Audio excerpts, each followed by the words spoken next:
So we looked at the gubernatorial race, Bill Eigel, Mike Kehoe, the lieutenant governor, and Jay Ashcroft. And Mike Kehoe, he won, but it wasn't as convincing as people would believe. 39.4%. He edged out Bill Eigel by less than 50,000 votes, who took 32.6%. And Jay Ashcroft was a distant third. And I just thought it was interesting as I looked at this race leading in the polls. They had Eigel as low as 7 and 8% throughout, and Bill Eigel alluded to the fact that he felt like the polls were useless, and he expected to win this race.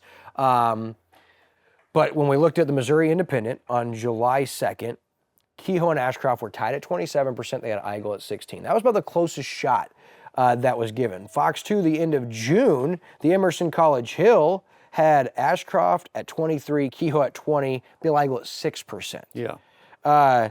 4 states home, this was a little more realistic on July 15th.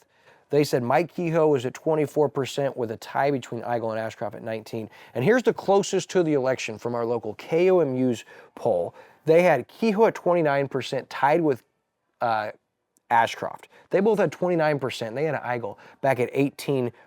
The problem is, the next day after these results were final, KRCG doubles down with a headline that says it was a two-way race between Ashcroft and Kehoe for governor. Well, the problem was Bill Eigel beat Jay Ashcroft by 65,000 votes, less than he lost to Governor Kehoe, or Governor-elect Kehoe, by 48,000 votes.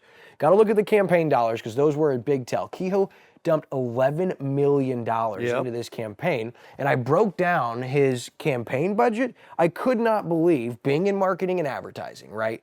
Thompson Communications, in 15 days from July 1st through July 22nd, 21 days, there were 4 payments totaling $1,033,000 for marketing and advertising from July 1st to July 22nd. Just for Kehoe. Just for Kehoe's campaign. Spent almost $3 million that cycle in advertising, but $1.1 million to one entity in 3 weeks is absurd. How can you spend that much money in advertising in 3 weeks? Can you teach me how? Yeah.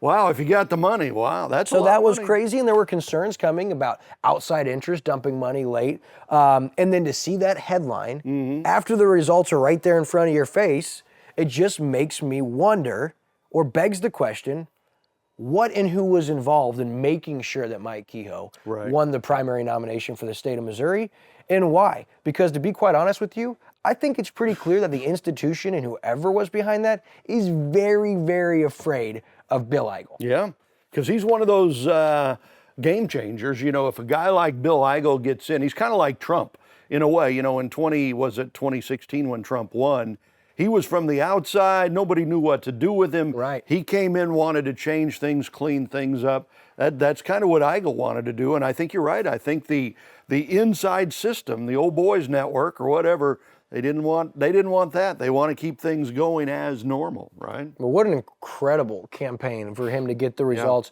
that he did. 227,000 Missourians voted for Bill Eigel. So, and I believe he's still a state senator, right? Yeah. So, but with all of that support, he's going to be a behemoth in the Senate. I mean, he's going to carry a lot of weight in the Senate, hopefully.